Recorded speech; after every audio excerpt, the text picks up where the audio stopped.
අපි ඊළඟට බලමු කොහොමද ක්ලයන්ට් කෙනෙක් සිස්ටම් එකට ලොග් වෙන්නේ කියලා. ෆීචර් එකක් තියෙනවා ක්ලයන්ට් බලන්න පුළුවන් අප්‍රූව් කරපු එයාට අදාළ ඩොකියුමන්ට්ස්. එතකොට සිස්ටම් එක කරාම එයාට බලන්න පුළුවන්. එතකොට ඒකට මේ සිස්ටම් එක හරහා එයාට account එකක් create කරගෙන ඒක හරහා log වෙන්න ඕනි. එතකොට ඒක මේ විදිහට තමයි වෙන්නේ. දැන් අපි මේ admin account එකේ ඉන්නේ. මේකෙන් log out වෙලා පෙන්නන්නම් මම ඒක client log වෙන්නේ කොහොමද කියලා. එතකොට මෙතන තියෙනවා මේ client login කියලා. එතකොට මෙතන දැන් client account එක හදාගෙන කෙලින්ම log වෙන්න පුළුවන්. තාම හදාගෙන නැත්නම් මෙතනින් register වෙන්න පුළුවන්. එතකොට client ගේ full name එක අපි විදියට දීලා එතකොට email එකට තමයි එතකොට මේක track වෙන්නේ. එතකොට client දැන් අපි site එකක් register කරනකොට එතකොට එතෙන්ට දෙන email එක තමයි මේක track වෙන්නේ. එතකොට ඒ email එක තමයි client දෙන්න ඕනි.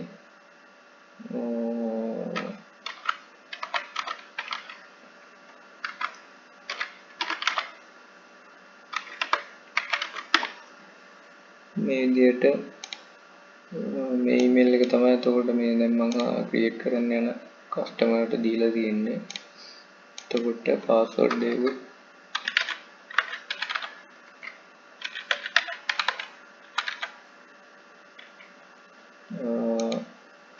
මේ විදියට දාලා register වෙන්න තියෙන්නේ. මේ කියනවා දැන් මේ account එක මේ email එකට මේ register වෙලා තියෙන්නේ කියලා already. එතකොට මේකේ කෙලින්ම අපි log වෙන්න try කරමු.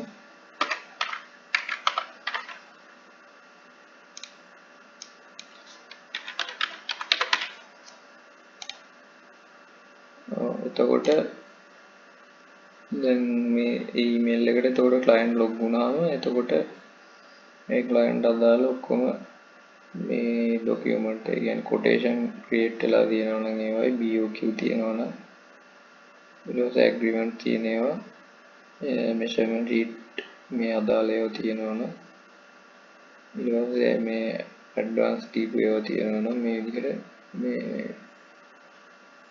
බලන්න පුළුවන්. මේ invoice එක යාට ගන්න පුළුවන්. ඒ වගේම දැන් site වල progress එකත් එයාට බලා ගන්න පුළුවන් හරියට මේ ඒ කියන්නේ admin site එකෙන් update කරලා තියෙනවා නම් බලා ගන්න පුළුවන් site එකේ progress එක. ඔය විදිහට එයාට අදාළ documents එකම තැනකින් එයාට බලා ගන්න පුළුවන් ඒතකොට client එක. ඒ විදිහට තමයි එතකොට මේ client portal එක හදලා තියෙන්නේ.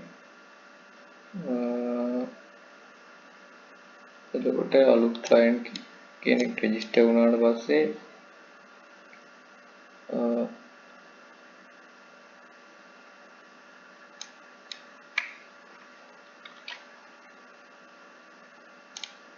අලුත් client කෙනෙක් register වුණාට පස්සේ එයාට එතකොට admin ට පුළුවන් client ඒ කියන්නේ document ටික බලන්න approve කරන්න. එතකොට ඒක කරන්න තියෙන්නේ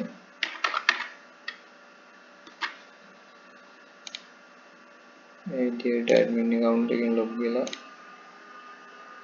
customer and sites වලට ගිහිල්ලා මෙතන view profile වලට යන්න ඕනේ. එතකොට මෙතන මේ client portal access කියන තැනට එනවා. මේ විදිහට මේ client register වුණාට පස්සේ එතකොට තියෙන approve කරන්න. එහෙම නැත්නම් මේ reject කරන්න පුළුවන්. මේ අවශ්‍ය නැත්නම් approve කරාට පස්සේ තමයි client log වෙන්න පුළුවන්. ඒක approve කරාට පස්සේ client අතනින් එයාගේ portal එකකින් log වෙලා මේ යාට අදාළ document ටික මොනවද තියෙන්නේ කියලා බලන්න පුළුවන්. invoice බලන්න පුළුවන්. මේ මොනවාරි advance දීපු වගේ තියෙනවා නම් ඒ වගේ මේ අවශ්‍ය දේවල් ටික එතකොට එකම තැනකින් ක්ලයන්ට්ටත් බලා ගන්න පුළුවන්. හරි ඒ විදිහට තමයි එතකොට ක්ලයන්ට් පෝර්ටල් එක තියෙන්නේ මේ සිස්ටම් එක හරහා බලා ගන්න.